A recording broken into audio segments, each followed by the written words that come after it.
Good evening, Yellow Jacket Nation. Welcome back to another episode of Catch a Buzz. My name's Ryan King, here with my brother and co-host Sean King.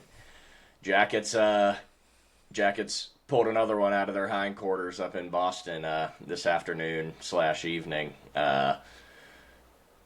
You put up 628 yards of offense, and it took a field goal with 10 seconds left in order to get out of there with a win. But you got out of there with a win. I think that's about as positive as you could start the show, but.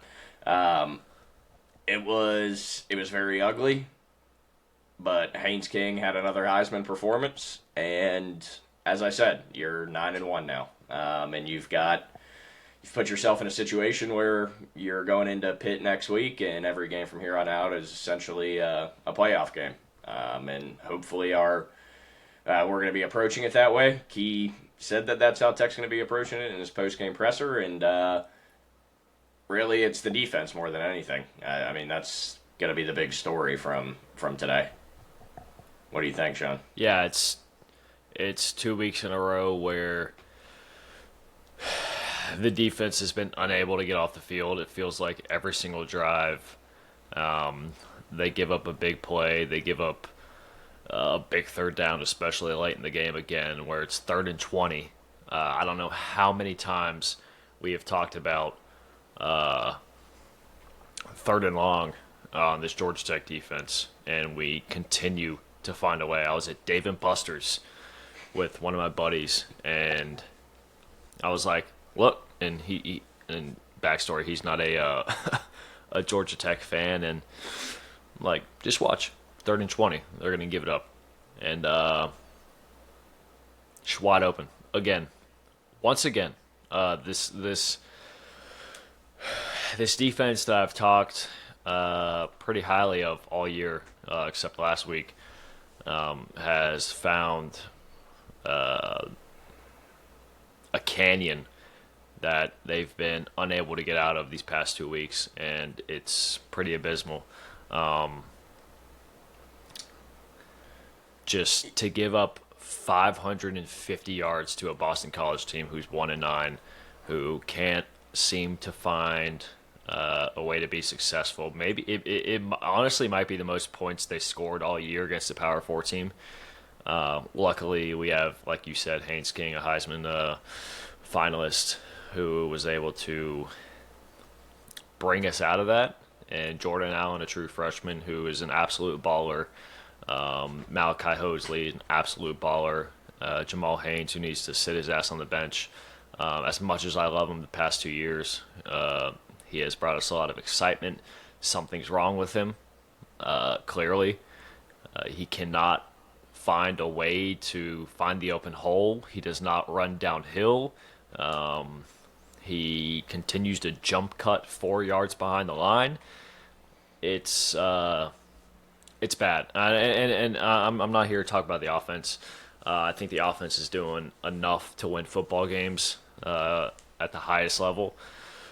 I think Buster called a pretty good game from what I can remember. It's again a hectic game that I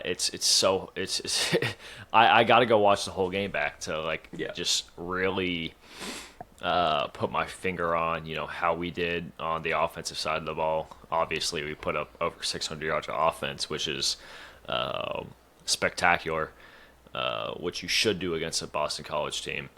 But this defense, man, continues to worry me, especially after last week, and for it to carry on this week after a bye week is not good going into Pitt, who just got dominated by Notre Dame, which they did not get off to the best start.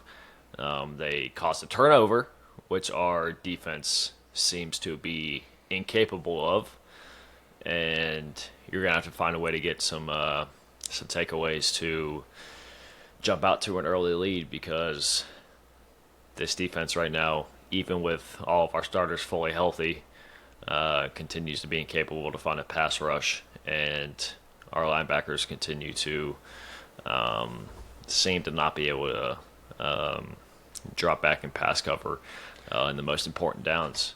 You continue to give up 3rd and longs again. I was at Dave & Buster's tonight with my buddy, and just, I told him, 3rd and 20. You don't know Georgia Tech football. Give up a 3rd and 20 in probably one of the most important downs of the game, and they go to take the lead after that. But it's so hard to wrap your mind around how this defense has just taken such a downfall against two of the mid and bottom of the ACC teams. Yeah, I think that the most glaring issue is just the complete lack of a pass rush at all. I mean, you had Steve Adazio on the call with Wes Durham. Shout out to Wes Durham. He's like, legitimately one of my heroes. I just want to say that. I absolutely love Wes Durham. Grew up listening I couldn't to hear him. the call either. I know he was on it, but yeah, love Wes Durham. Yeah, he's an absolute legend. I love when he's on Tech Games. But he had Steve Adazio on the call with him, and I mean, from the second drive of the game, I mean, he was just sitting there talking about the complete. There's just a non-existent pass rush from Georgia Tech. I mean, as soon as Boston College went down and scored their first touchdown, that's all he could talk about was how there was just absolutely zero pass rush. And I think the defense is one of those things where, Sean's alluded to it multiple times in previous videos where, maybe we just didn't recognize it because it was very bend, don't break. They'd come up with big plays in situations when they needed it. The problem is that, I was actually talking with Big Benny Football during the game, and he was basically just talking about how,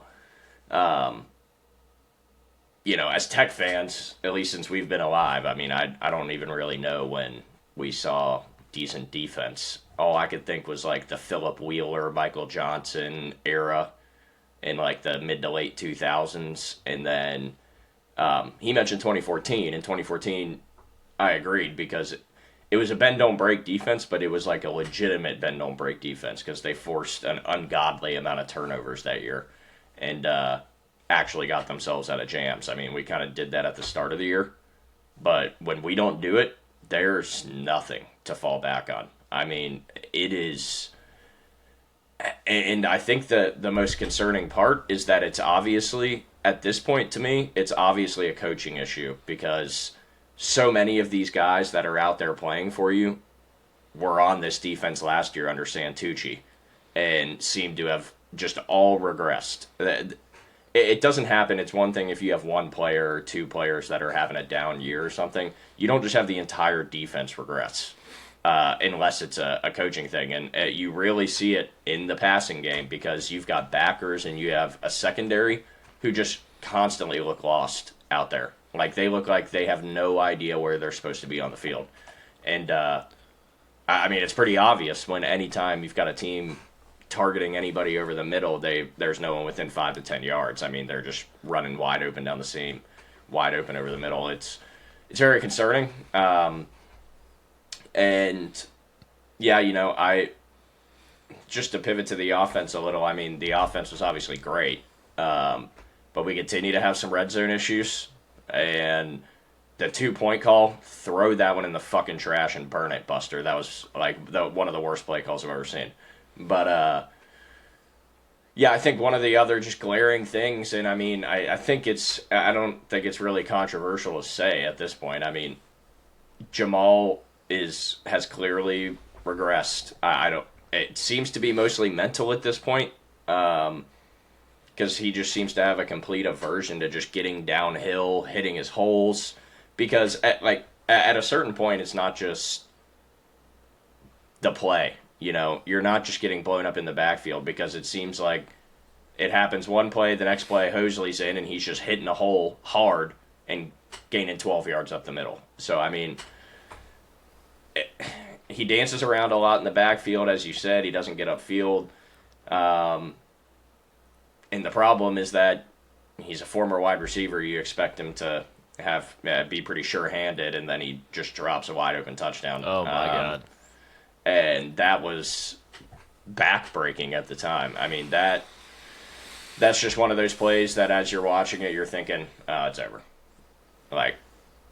It's not meant to be. It's going to be one of those games. And Thankfully, that ended up not being the case. But Hosley just has to be getting those touches at this point. I mean, this guy's a legit RB1. He's good out of the backfield. He's sure-handed. I mean, relatively sure-handed. He had the dump out late from Haynes. Haynes was trying to go downfield, and Hosley was on the sideline, and he almost dropped it. But he still managed to secure it, picked up 8 yards. Yeah. Did we end up scoring on that drive? I think we did. I think that was a touchdown drive. So that was a huge play. No, I think that was like 3rd and 15 or something when Haynes kind of scrambled out and then found Hosley. No. I wasn't even talking. That was an insane play. Yeah. I was talking about a different play. I think the play I'm talking about was a little later. Just kind of dumped it out to the sideline. Might have been on the last drive. I don't remember. It's kind of a blur. I think it might have been on the last drive. But it's all a blur. Yeah, it's always a blur until I go back and watch it a couple times. But yeah, I think everyone at this point, there's no hiding it. I think that the coaching staff isn't able to just sit here and say, oh, pull the Raheem Morris, we got to execute better or whatever. It's like, no, there's real issues here. And you can tell just in Haynes' presser, you could tell he's pissed. Yeah, you just know that he's pissed off at the defense because they asked him about how as a leader you prevent each other from like going back and forth and getting at each other's necks or whatever when one side of the ball might be slacking. And he gave a good answer, but it's like you could tell he's like, no, I mean, we just all know, you have to execute yourself. Like, you have to go out there and execute. And it's like, but the way that he worded it, it was like it's pretty obvious that he's not thrilled with having to put up almost 1,000 yards of offense by himself in 2 weeks, and he's 1-1 and almost 0-2.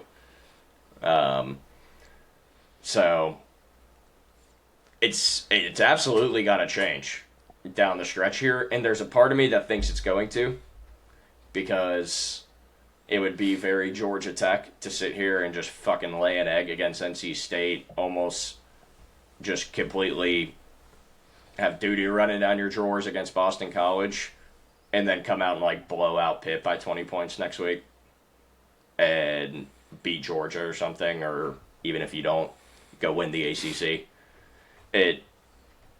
It would be very Georgia Tech for it to play out like that, and I'm hoping that that's the case. But yeah, I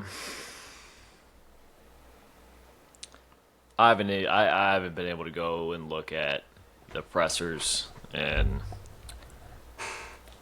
everything that they've talked about after this nail-biting win, but even just on the offensive ball, like you alluded to, just continuing not to be able to get the ball in the end zone when you need to. Eric Rivers, as much as I love him, as much as I think he's a great wide receiver, continues to just seek the sideline in massive situations. I don't know. I know he had that big pass down the sideline, which was a great pass by Haynes. I'm pretty sure we scored a touchdown after that. I mean, he was down on the 3-yard line. Yeah, we did. But he continues to just, I don't know. No, there's been several plays from him this year where it seems like he can score, but for whatever reason he just runs out of bounds. Especially with our red zone struggles, it's like, what are you doing, dude? It seems like it's every time. Yeah, I need to watch that play back full speed and see like how much his momentum was carrying him out of bounds. Because slow-mo, it seemed like he had a chance to try to get upfield, but the way he was twisting his body, maybe he didn't have a chance. He was just getting out of bounds. But it is like a valid critique, I think, because he never seeks out contact. Like Malik seeks out contact. Eric never does that. And I still feel like we're not utilizing Isaiah Canyon enough. An absolute big body, our biggest body at the wide receiver core, and who's got some speed to him as well. And I think tonight he had another big missed tackle that he caused, and I don't know, just Haynesking is an absolute baller, man. He's an absolute baller. Two more Especially wins, and you're building the especially these statue. past 2 weeks. Especially these past 2 weeks, what he's done to this offense to guide them to victories. Last week he did everything. 2 weeks ago he did everything he could, with over 500 yards of offense. And again, once again, the defense just lays an egg, man, against a 1-9 Boston College team. A 1-9 Boston College team, you give up 550 yards of offense. 550 yards of offense, you give up, and it's just flat out unacceptable. If you want to win big time football games, you better find a way. Like you said, it's got to be a coaching problem. There's no way. There's no way this many players aggress. 27 seniors. I don't know how many of those are on the defensive side of the ball. There's no way that many seniors have taken a regression. And like especially in the past 2 weeks, like unless NC State found a hole in our defense and Boston College was able to utilize that, Yeah. it makes no sense and it's clearly unacceptable. But at that, you're 9-1 going into obviously the biggest game of the season that luckily we're going to be at. We were texting during the game. Yeah, we were talking about worth it. yeah, If it was worth it, man, I was like, didn't know if we were going to be making it up to Atlanta about halfway through the third quarter, but I want to see my boys, yeah. but I'm going up there to watch history made. Well, this is And I mean, loss in Boston College was not a part of the plan. no. I mean, I'm trying to think of a game being played at Bobby Dodd that was a bigger game than this upcoming game. I don't think any game in 2014 was like that. I mean, is there a game late in also wasn't a 08 or 12-team something playoff. before we won the ACC? You know what I mean?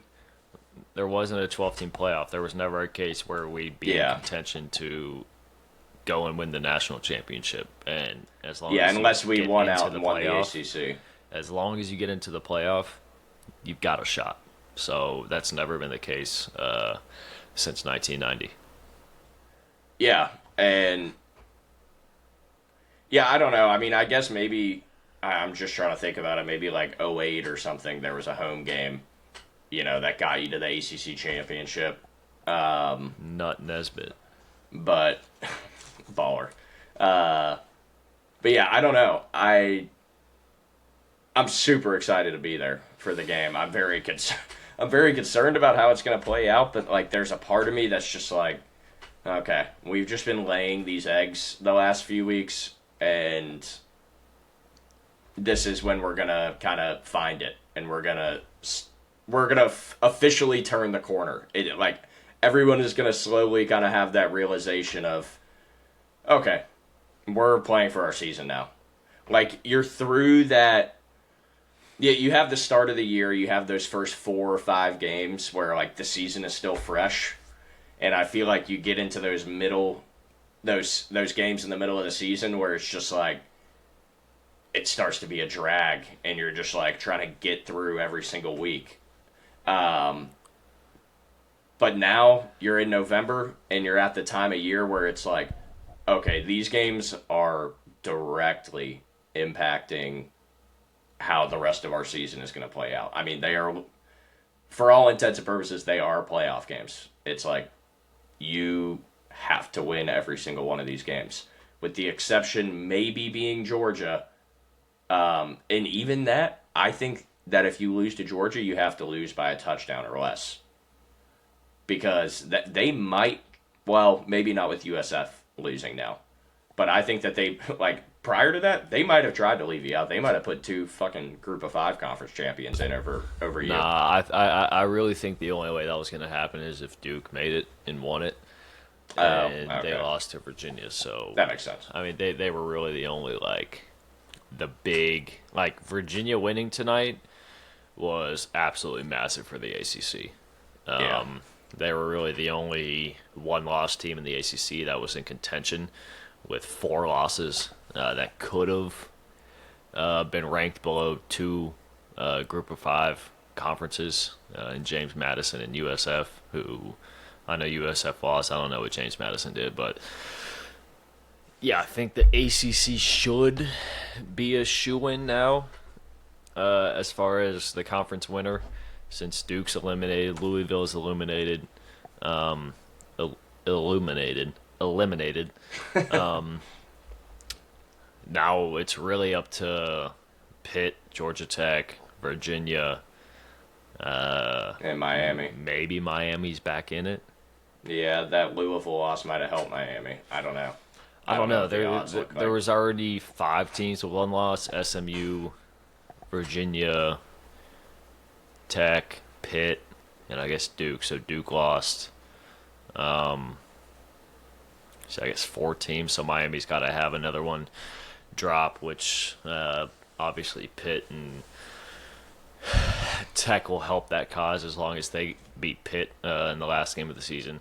Yeah, but I would think that they need Virginia to lose no matter what. I think, right? Because they would need one of Pitt or Tech to lose, which is going to happen regardless next week. Yeah, but I also don't know the tiebreaker between, like, say we have. Well, yeah, I guess because Yeah, I don't know. I still have no idea how the shit works. I'll just watch the graphics that they put up on the screen, but I don't care enough to go try to figure it out. To be honest, I mean, I care. I'm just not going to spend my time doing that. But I do want to take some time here. I want to talk about some of the positives because there were certainly positives. It's not as if you can't put up 36 points and not have something positive happening on at least you one put side up of the ball. 36 back-to-back weeks. Well, yeah, you put up close to, if not slightly over, 1,200 yards of offense the last 2 weeks, and somehow aren't 2-0 in those games. But big shout out. We have got to talk about Jordan Allen a little bit. This dude is an absolute stud, man. And he's one of those guys, I remember him, I want to say he was committed to Louisville or something. Yeah, And he he switched over in decommitted, the last committed to second. Tech. Yep, switched over. I think he went to Buford, and he was like a 3-star. And I just remember him flipping because he was listed as an athlete or something, supposed to be super fast. So I threw his film on, and he's just one of those guys. I mean, there's guys that, like, you throw their film on, and you're like, oh, yeah, these guys are legit. Like, it doesn't matter what their stars are, what they're ranked. It's like, oh, no, if you've watched enough football, you know when somebody's legit. He's one of those guys. Like, you throw his high school film on, and I just remember watching it and being like, oh, hell yeah. I was so pumped that we got him because it stands out. It stands out on tape. Similar people are Caleb Williams in high school, unbelievable. Gunnar Stockton. Gunner, I was about to say. Gunnar Stockton at Georgia. I remember watching his film when he was in high school. They had just gotten Brock Vandegrift, who is the number 2 quarterback in the country. I remember throwing that dude's film on, being like, this guy's ass. But then I put on Gunnar Stockton's film up there in North Georgia. He was like a low 4-star or something. And he's just throwing like 65-yard bombs in high school. And I was like, oh, this kid's legit. Let's not on Gunner too much. All right. I'm not trying to nut on him. I'm just saying that there's guys on film that like really stand out. And it's like, so it's not a surprise when they start balling out. And Jordan Allen was one of them. I've been curious to see when he's going to start getting reps, and now it's like every time he touches the ball, and it's an explosive play. I wish haynesking had tossed that one instead of handed it off. If Haynes had tossed that one, he'd have like 420 yards of passing. And a touchdown. Yeah, and another touchdown, and another one if Jamal put a little extra stickum on his gloves. But what we're talking about positives right now. It's literally all offensive. I mean, there is nothing. I'm sorry. There's just nothing positive to say about the defense other than they managed to get like 3 stops against the worst team in the ACC. If you want a cookie for that, I guess. But the offense, I mean, as we alluded to earlier, haynesking had another Heisman game. He had, 425 yards of offense accounted for, 370 through the air, 26 of 34, just accurate, very efficient, effective. Just, it was a great game from Haynes, and he actually should have about 8 yards more rushing, because college does the stupid shit where they count sacks as negative rush yards, which they don't do in the NFL. I don't know why they don't do it in college. Malik, unbelievable game from Malik. Yeah, I guess I can't really remember what all Malik did. I know he had the big tutty. 5 for 121. Of course, 71 of it's the touchdown. Yeah, But still, I mean, that's what? How much did Eric have? He was probably the second leader, no? 7 for 119. Yeah, so yeah, he was second on the team. Yeah, and then Hosley was third at 47 rushing. Holy shit. Hosley had 154 total yards today. He had 47 receiving. How many did Jamal have? Jamal had 2 catches for 14 yards and 5 rushes for 8 yards. Jamal averaged 1.6 yards a carry. Hosley averaged 7.1 yards a carry. I don't even like laughing at that because, like, no, I mean, because I love hate Jamal so much, man. Like, right. I love him, and I just have zero clue on what's happened to him. It's been a horrific year from Jamal, man, and the fact that you have Traylon Maddox in the game, the second or third drive of the game, and I guess just switching running backs the first 3 drives of the game. It must have been the third drive because I swear to God it was Jamal, Hosley, and then they put Traylon in, and you just give up a massive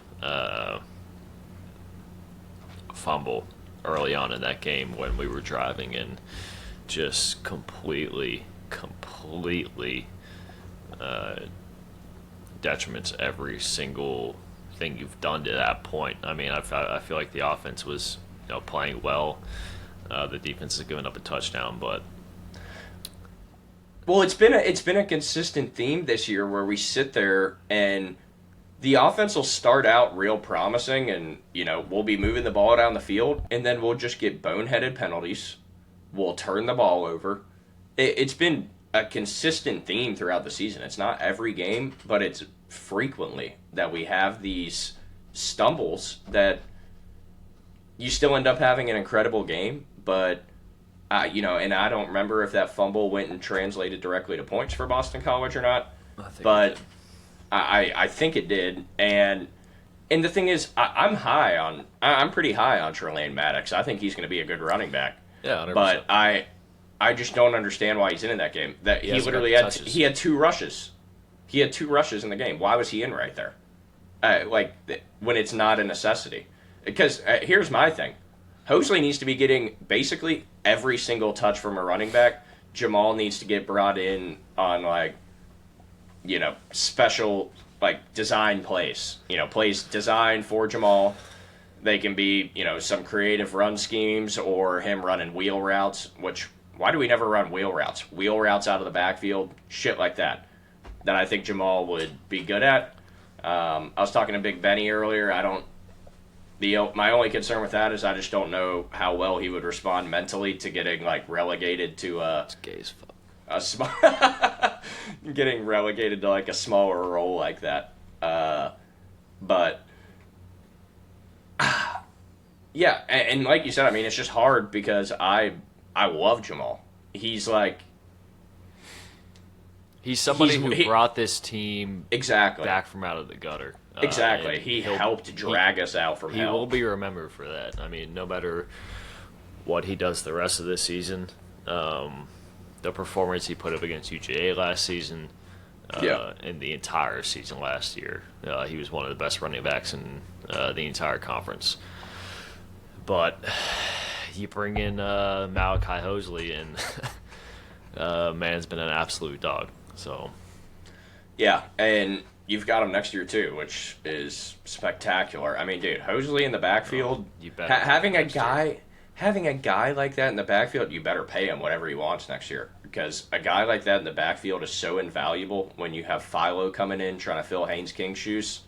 To have a running back like that back there to help steady the ship when you need it is invaluable. I mean, it's going to be so important to Philo's development to have somebody like that in the backfield to help take the reins if necessary. But I don't know, who else have we got? Let me run through this. Was there anybody on defense that's even worth mentioning? Let's see. Clayton Powell should have had a pick. Should have had a pick 6, actually. It just didn't even look for the ball. Yep. I'm not even going to say anything about the linebackers because I'll get in trouble. Even Tay Harris took some real bad angles in this game. Just seemed like he was out of position a lot. Shelley had a decent game. Shelley led the team in tackles. That's always great when your corner's leading the team in tackles. Is Tay Harris starting right now? Yeah, I think he is at this point. If not, I mean, he's getting just as many snaps. Was Jai not starting? Yeah, maybe he was. He had 4 tackles, 2 solo. I remember Tay was in there too. when they called that targeting. That was hilarious. Just absolutely rocked him. They were not even close to him. They were looking for flags to throw on Tech tonight, I will say. I mean, refs had nothing to do with how this game turned out, but it was very questionable to me. I don't know. There were just 2 blatant missed pass interference calls on Canyon. One in the first, one in the second half. They're throwing that targeting flag on Tay Harris. He literally hits him like in the chest. Wasn't even close. It was probably the clearest non-targeting call I don't even know how I've ever seen. Yeah, I don't even know how a flag got thrown. They showed the replay and the announcers were like, "Well, that's not targeting." Okay. I have no idea how it even I got wish called. I could have heard this game because I love Wes. I love Wes, man. Wes is the best, man. I love when he calls our games. I don't know how he hides his bias. I mean, he's got to have some bias towards the He Jays does. after He does, and that's how you know it's for bad. years. That's how you know it's bad is when he starts doubting. He starts doubting Tech on the call, and it's like, oh, we must be really, really messing some shit up if Wes Durham is over here. Which I love By to see calling it out after hard. I get to hear Jonathan Vilma call every Falcons game. I want to lose my mind. Well, I'm not watching them anymore. It's fine, but well, that's not true. I'm 100% gonna watch tomorrow. But Hey, we've got 3 winnable games to even up. that's yeah. Right the ship. Get back to 500. But yeah, man. I mean, I don't know. It's one of those things where you're probably gonna get dropped in the rankings for a win. You probably deserve to get dropped in the rankings for a win. I'm not even gonna be mad about it this week if they do it, because I mean, I don't even think anybody ahead of you lost. So, Well, not off the top of my head. I mean, So, Texas. you're not gonna move ahead of anybody. lost. Texas better drop big time. Utah beat the brakes They won't, off though. Baylor. What's BYU doing against TCU right now? They're playing really well, 24-3. No, 6 good. minutes left in the second, so they're gonna move up Good. or stay in the same place, whatever. Well, no, they'll definitely move ahead of Texas. Yeah, I don't know. It's one of those things. You're just at a point where because of the NC State loss, especially when Miami goes out there and beats them by fucking 40 today. You're in a spot where How is that even possible? Like, how do you just have to win out. 48 points to NC State? I don't know. I mean, I was almost willing to believe like some of the people trying to act like it was just a fluke until you come out and do it against Boston College, and it's like, well, it ain't a fluke. They rank like 100th in the country in yards per game. They're an awful offense, and you gave up 535 yards. I mean, I think they were ranked like the 26th team in the nation passing wise, which I was shocked by. Yeah, I think they throw the hell out of the ball because I saw that their quarterback had thrown for 300 plus like 4 times or something. I don't know, which is terrible for us. The problem is that you're playing 2 very good passing quarterbacks the next 2 weeks.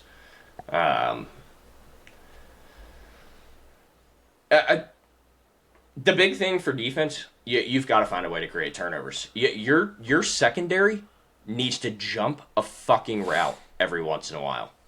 Is that too much to ask? Is it too much to ask to not be trailing the receiver every single snap?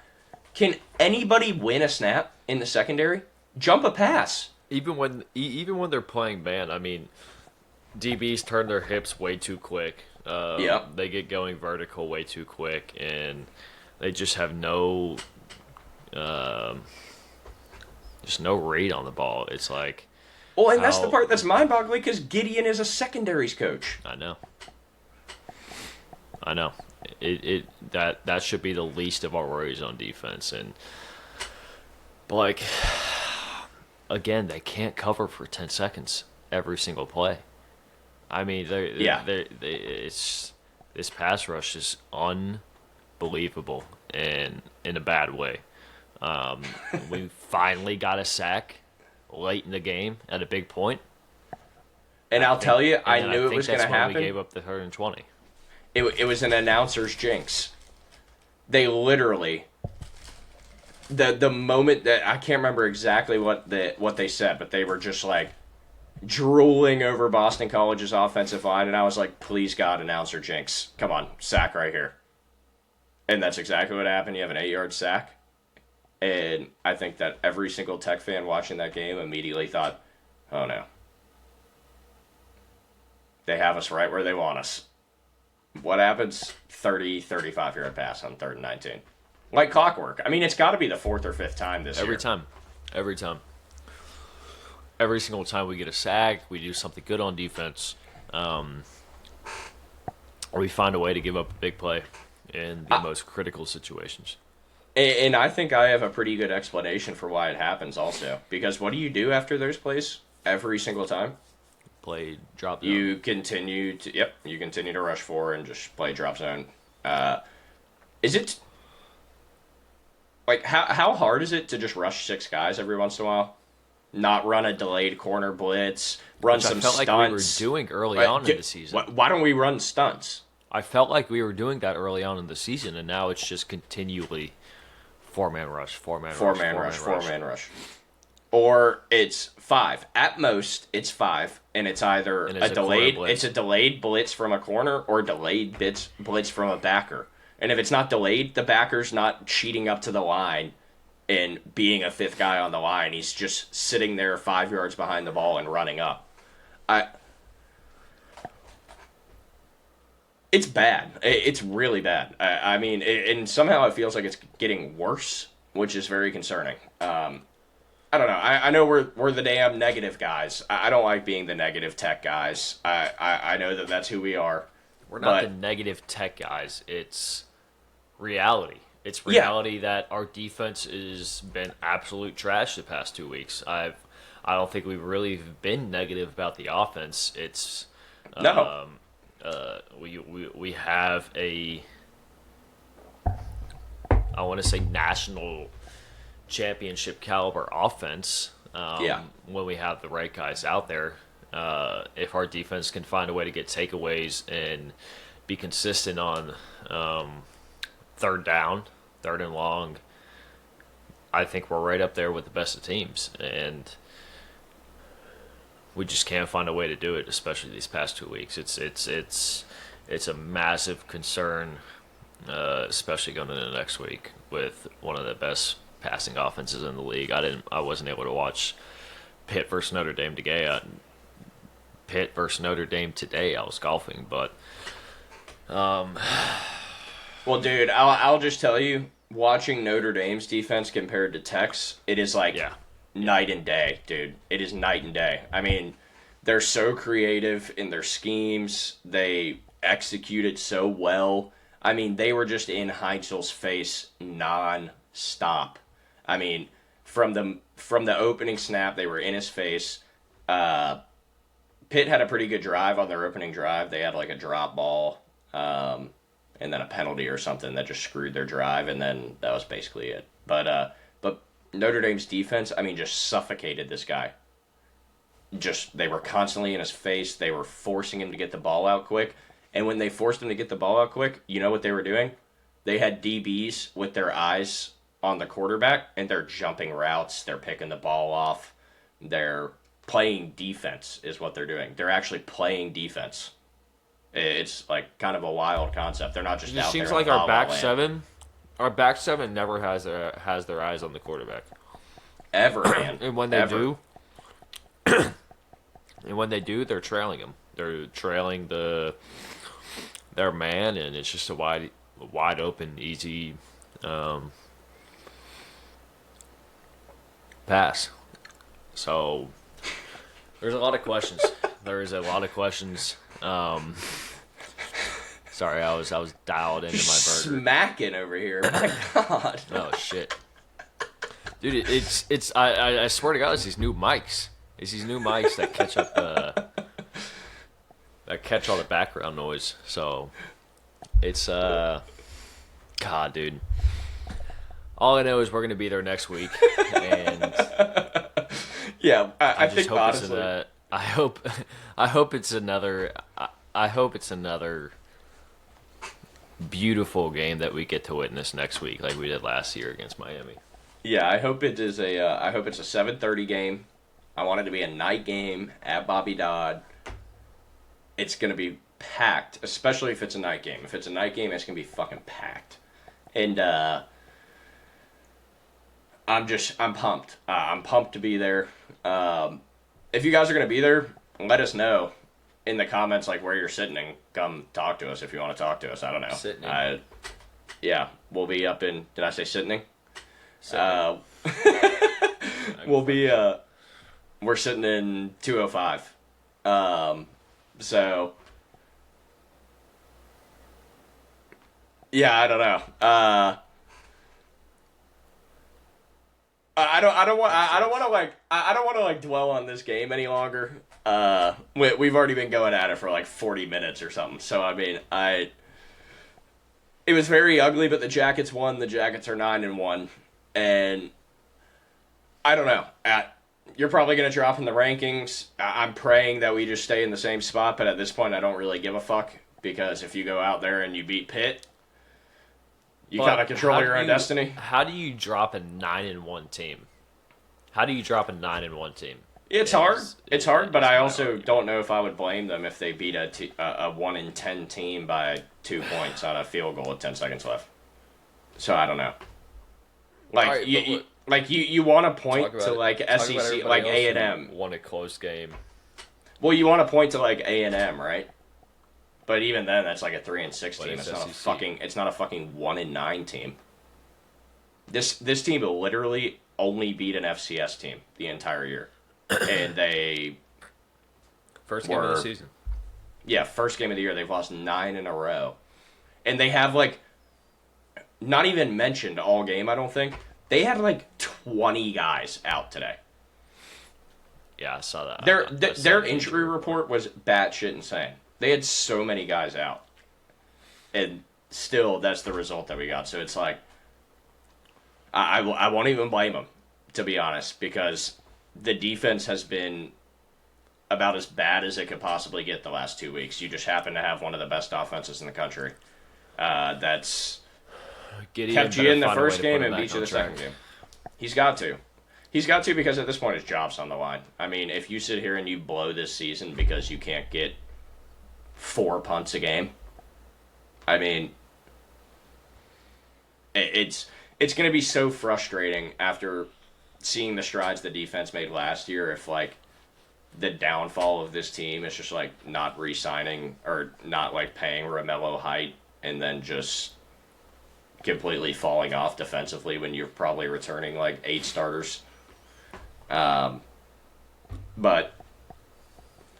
It's something that that's you a, gotta that attack in that the offseason. yeah, exactly. Find a That's pass rush. You have to continue to try. you have to find spend a pass so much rush. money. You have to spend so much money in the offseason to get a pass rush. I mean, and we've seen how important that is. Yeah. I think well, I don't even know the talent we got in the secondary after this year. Harvey's gone. CP5's gone. It's really Tay Harris, Dalen Penson. Yeah, hopefully Penson's going to make big strides in the offseason. I don't really know other than that because I don't know. Jai's gone. Toby had a great game against Miami last year. He came in for like Burrell or somebody in the Miami game last year. Played his ass off. Since then, I don't know if I've ever seen his name get called unless he was missing a tackle or getting a pass interference called against him. But being negative again, Tech won 36-34 against Boston College today. They won. That's about all you can say. Positive, but they're 9-1. They are one game away from the ACC championship. We're still 9-1. I mean, we're still 9-1, man. I mean, it's fucking awesome. It's fucking awesome. And not every win is going to be pretty. Not every win is going to be perfect. You just needed it off a bye against BC, though. I know. Like, you needed a Syracuse game. Maybe Key wanted to tickle Bill O'Brien's balls a little bit and, get him, with their past history, but we found a way. We once again found a way. We did find a way, and I mean, that is, at least to some extent, a testament to the team, is that they do have the grit to be able to, like, pull these wins out when they're down on the road. I don't care who you're against, that's always going to be tough. So, it is impressive to see you do that. And the defense, to their credit, did come up with a couple big stops in the fourth quarter when they needed to. Now, I don't know that they actually forced any of those stops, if we're being honest. They were kind of just overthrows by the quarterback. They really did nothing because it was actually wide open guys making mistakes from BC. Yep. You could have easily lost that game by 2 scores. But we're not going to talk about that. We're not going to talk about that. The Jackets won. We're 9-1. Is anybody else on our side with this? Please comment. Are we being overly negative? Like, is this not exactly what happened?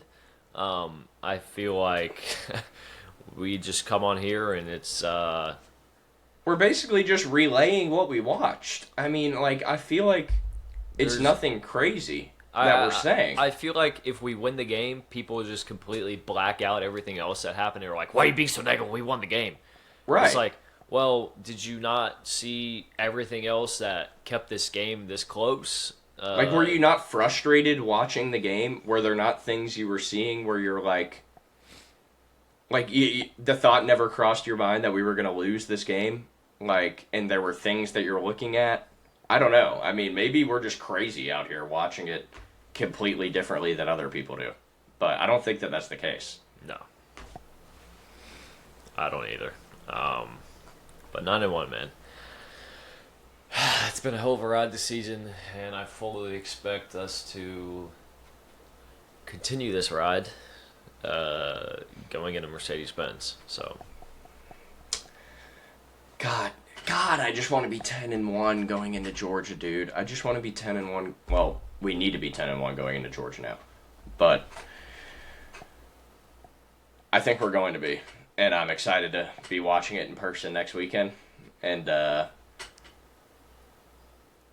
like I said, come see us, and guys, please comment on the video and Like, seriously, if we are just being insanely negative, I'd prefer it to not be coming from some, like, Alabama fan or something, like, actual Tech fans. Do you agree with what we're saying? Or are we just, like, I don't know. Are we just too negative, too nihilistic? Uh, we definitely want to hear what you guys think about what we have to say. That's kind of why we started the channel in the first place, was to interact with Tech fans. So, I don't know.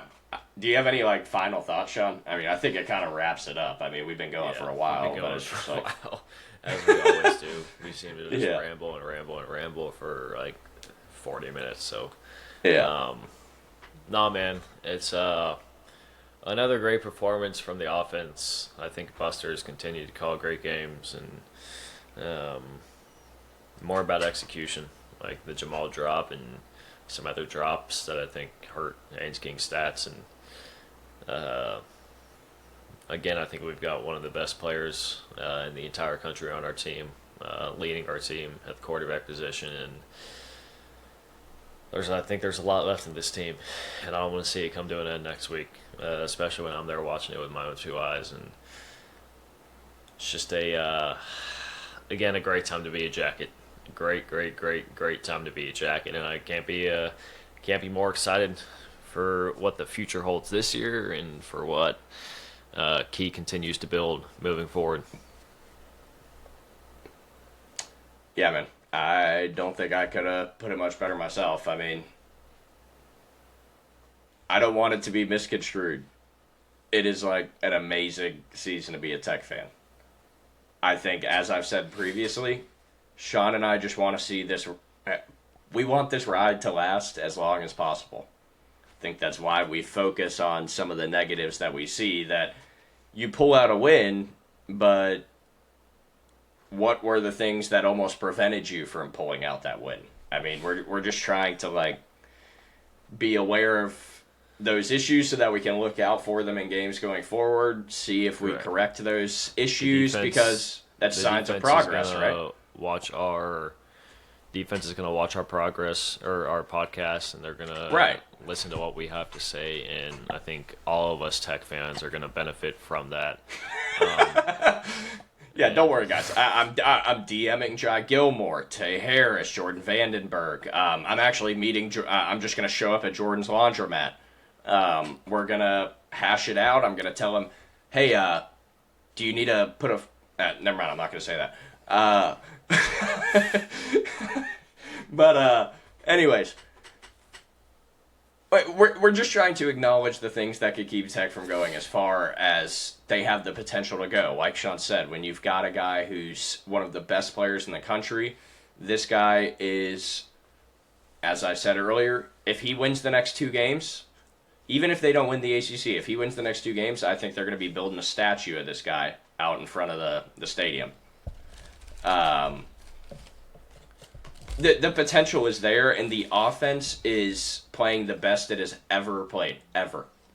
The offense has never played better than this. Just get some damn stops. That's all I have to say. Get some damn stops, please.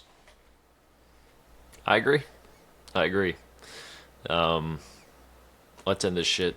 Let us know what you have Yeah. in the comments, your thoughts, and man, 9-1, 9-1. Jordan Allen's a dog, and Haynes Haynes King. King for Heisman. I love you, man. I love you. Well, I think we'll be talking to him next week. He said he's going to come on, so stay tuned for that. This is my only time I'm going to say it. Go hit the subscribe button so you can see Haynes King on the channel next week. And go Jackets. Go Jackets. Go Jackets, baby. 9-1. On the pit. Bucky your ass up. Buzz, buzz, buzz. Go Jackets.